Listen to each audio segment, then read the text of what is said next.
Makanya demi Allah saya katakan ya, sejahat-jahatnya kejahatan yang pernah diperbuat oleh penjahat. Sejahat-jahatnya kejahatan yang pernah diperbuat oleh penjahat. Itu akan sirna dan tuntas dengan menunaikan sholat yang benar ditunaikan. Kita mau masuk sholat zuhur misalnya. Sebelum zuhur itu ada sholat sunnah. Ada 4 rakaat.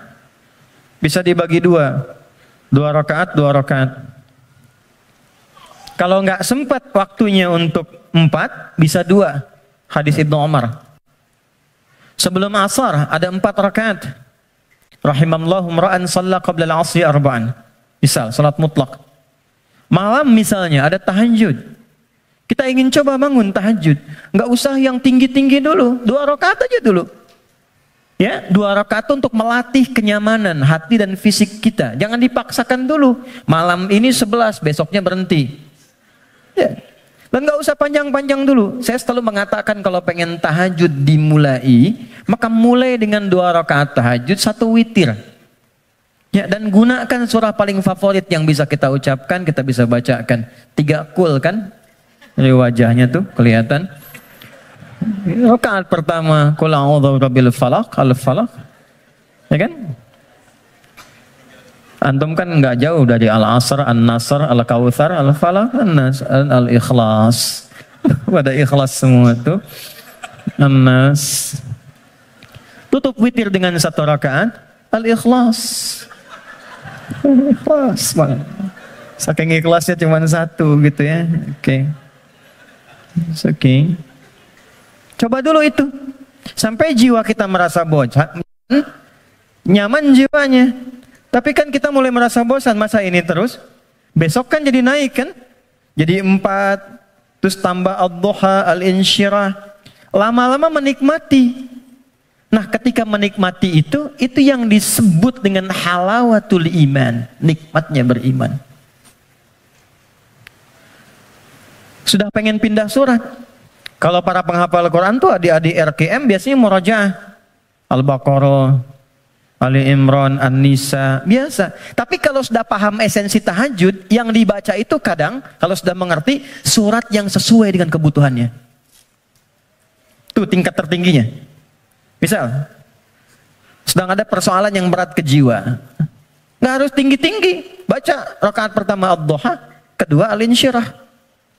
Kita nggak harus tinggi-tinggi dan kita merasakan itu. Pengen membangun hubungan baik dengan Allah, pengen taubat gitu kan, pengen mendekat, pengen jadi ahli surga, baca surat Az-Zumar misalnya. Pengen husnul khatimah, bacakan surah Al-Fajr misalnya. Ya, akan di penghujung ayatnya, ayat 27 sampai dengan ayat 30. Ya kan? Sampai terasa kenikmatannya. Itu yang dimaksud dengan wa yuqimunas shalah, dan tunaikan dengan khusyuk, dengan merasakan itu. Ya, ini poinnya. Jadi, mengerjakan amalan takwa pertama dengan menunaikan sholat, itu bisa mencegah nafsu. Supaya tidak liar, tidak keluar fahsyah, tidak keluar mungkar. Kalau sudah yang buruknya ditekan, maka muncul lawannya yang baik. Nafsu ditekan, takwanya naik. Manusia kan cuma begitu. Ya, yang keluar di lisan itu kan cuma 2. Kalau bukan kata-kata baik, kata-kata buruk kan? Kalau buruknya nggak ada, baiknya keluar. Kalau pulsa kebaikannya banyak, dia yang keluar. Tapi kalau buruknya banyak, baiknya kosong, buruknya naik, baiknya tertekan.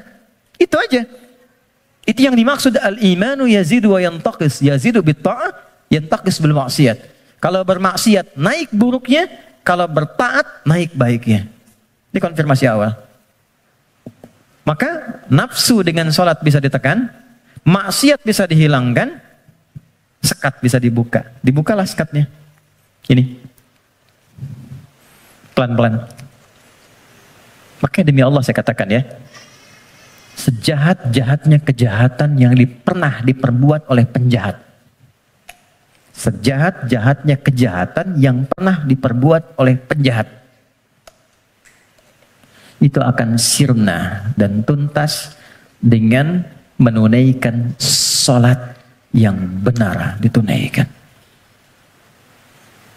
Karena itu hal pertama yang dilakukan oleh orang-orang yang ingin membuka lembaran hidupnya dan dia bangun hubungan baik. Demi Allah saya katakan, sholat, larinya ke masjid.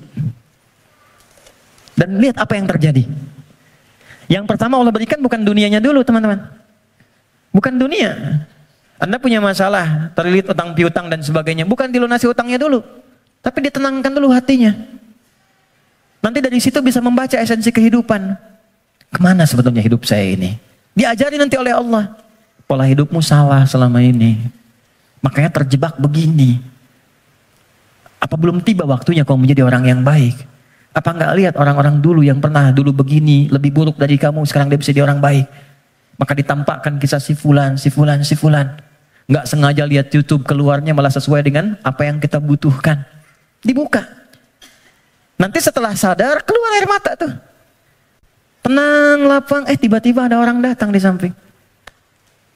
Yang sudah lama gak kita kenal tuh. Kata orang teman lama, bro kamu kemana aja? Lama. Apa pekerjaan sekarang?